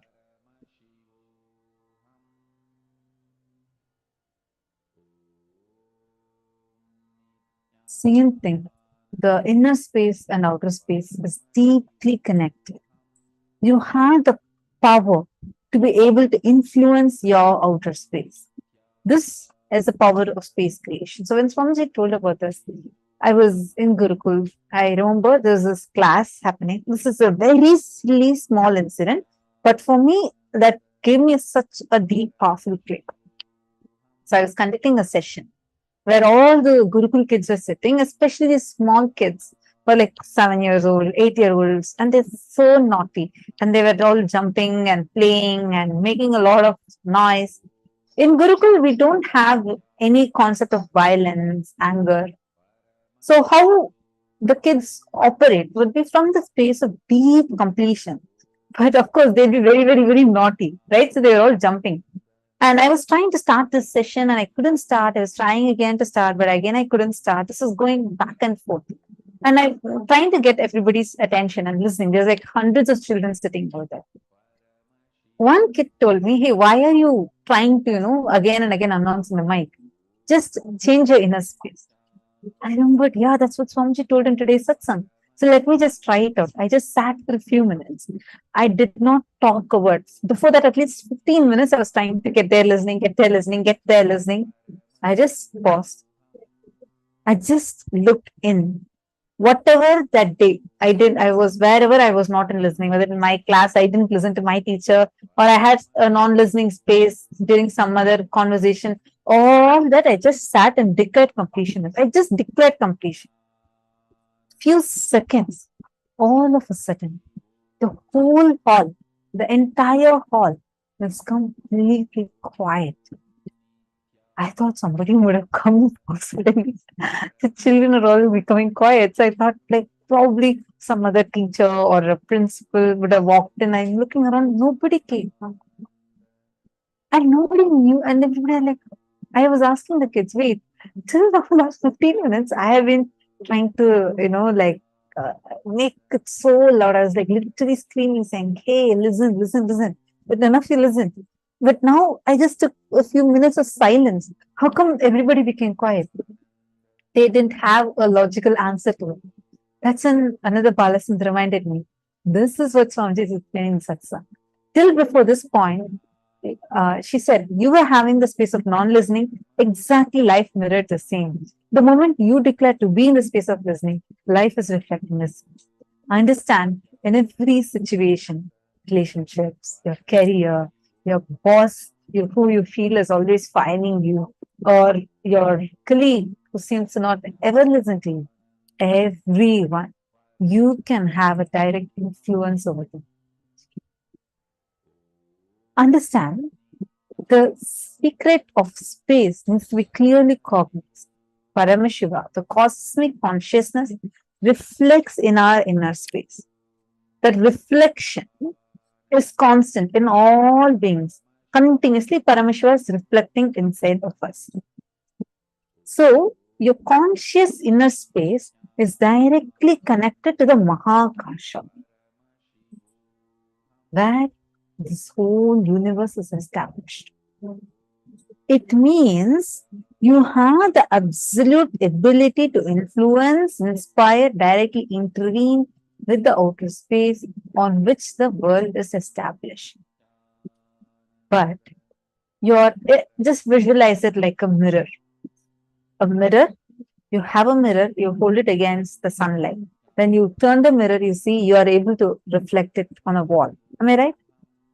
You would have played it as a child. So that reflection, the Paramashiva reflecting in this mirror, that light reflecting in that mirror is you. You have the capacity to reflect whatever you want on the outer reality. But the will persistence to reflect that source vision is not constant. So whenever we reflect it, the reflection happens. The problem with this is we are not consistent in reflecting. So based on your will persistence, your life is decided. The Paramashiva reflecting on our consciousness is constant, but us reflecting on the world is that will persistence is missing. So based on the will persistence you have, your life is decided. Guru is a person who constantly resides in the constant, your inner space called Chidambara, and supports your will persistence to get back to your master. How many of you are understanding this? Listen carefully. This is the only when you understand this, you'll understand why space creation doesn't work all the time. Once you create a space, if there is an incompletion, the whole space collapses. Complete that incompletion, recreate the whole space again. Only then it gets its own individual energy, intelligence, and inspiration. Let's do quick exercise. Take any one reality you want to manifest. Intensely create space inside of you. Take a few minutes and intensely create the space inside of you for that reality to manifest by visualizing it in the present. Bring your future possibility into the present is called space creation. When you're creating the space for your chosen reality, if any incompletion, self-doubt, impossibilities are coming up inside you, complete with all of it. After completing, go back to step 2 and recreate the space inside. Keep doing this till you're able to create space for a chosen reality without interference of any incompletions with the space you created.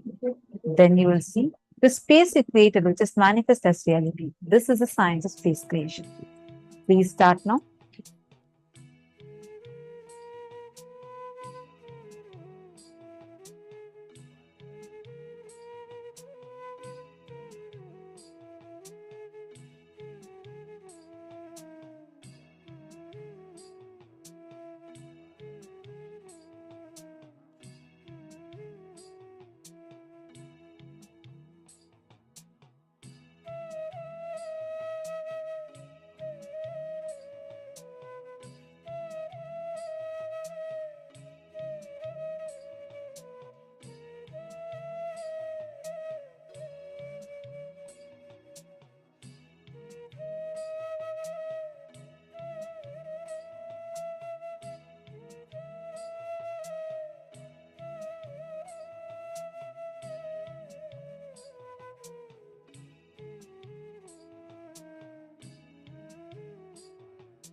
Nithyananda, can you hear me?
Nithyananda, everyone. I hope all of you enjoyed the internalization exercise. See, Swamiji says very clearly that, as Ma Tatapriya said earlier, that the cosmic consciousness, which is Paramashiva, it is reflecting in us, which is in our inner space. This is the meaning of microcosm and macrocosm.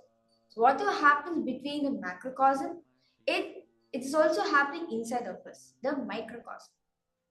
For example, you want to manifest a will, or you want to manifest a desire.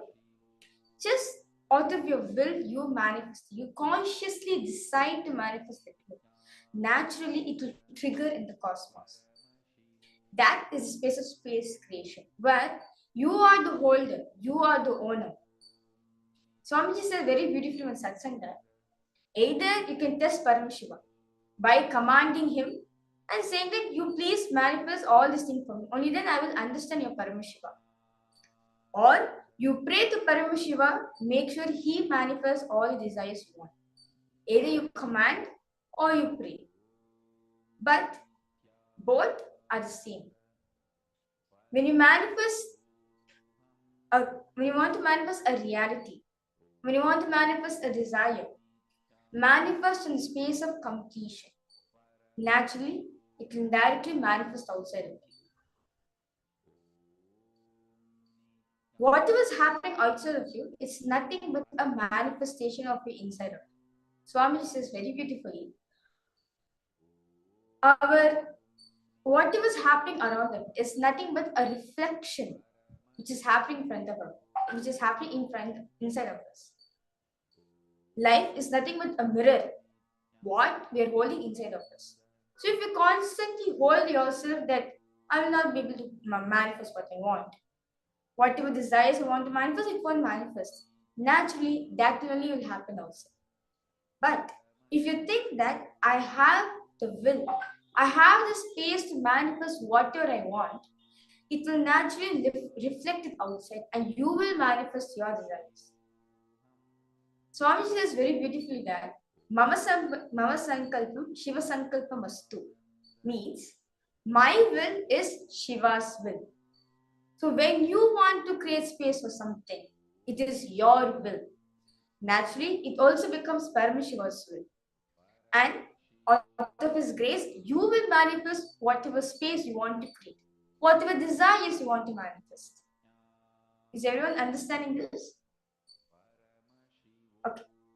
So with this powerful cognition of space creation, let us get into the power manifestation session. So as today we'll be manifesting the power of commanding over nature, playing with nature.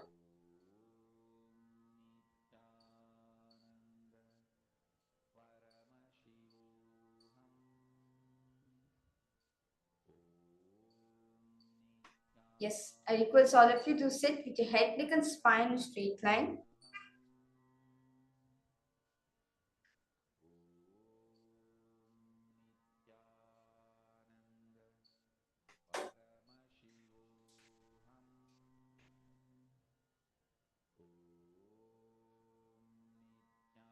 Chant the Mahavakya intensely.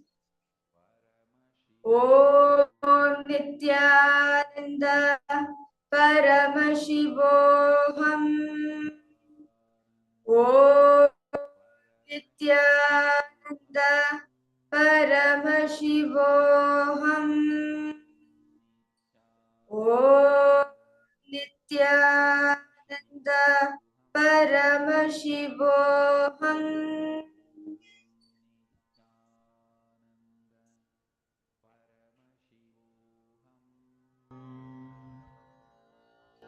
Om Nithyananda Paramashivoham.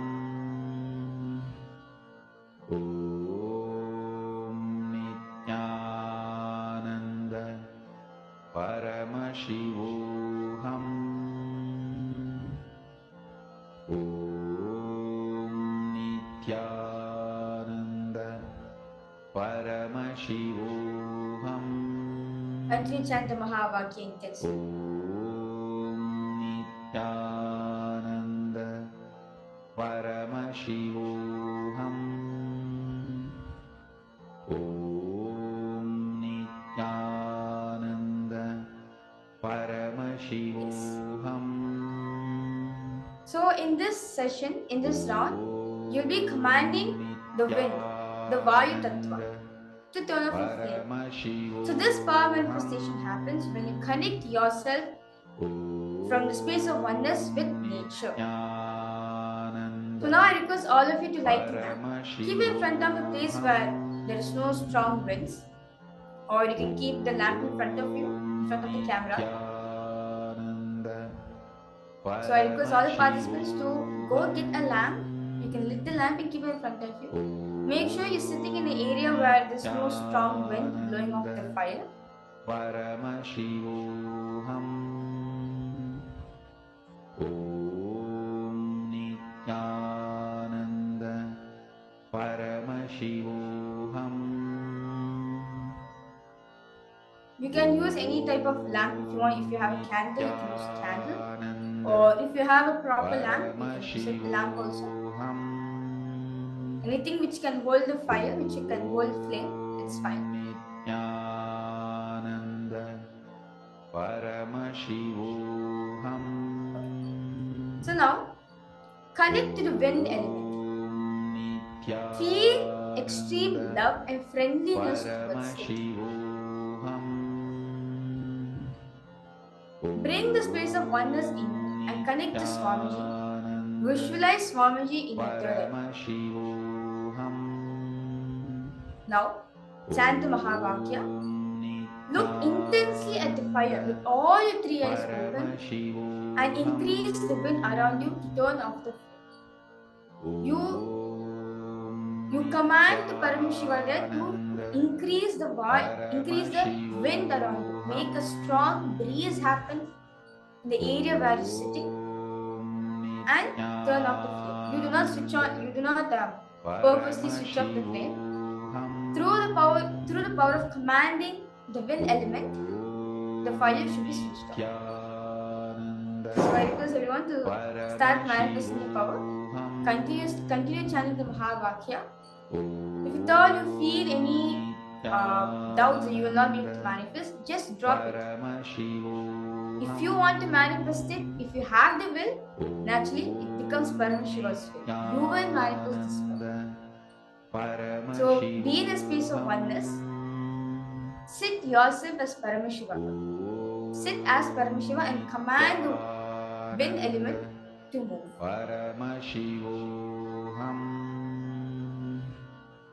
Om Nithyananda Paramashivoham Om Nithyananda Paramashivoham Om Nithyananda Paramashivoham Om Nithyananda Paramashivoham Om Nithyananda Paramashivoham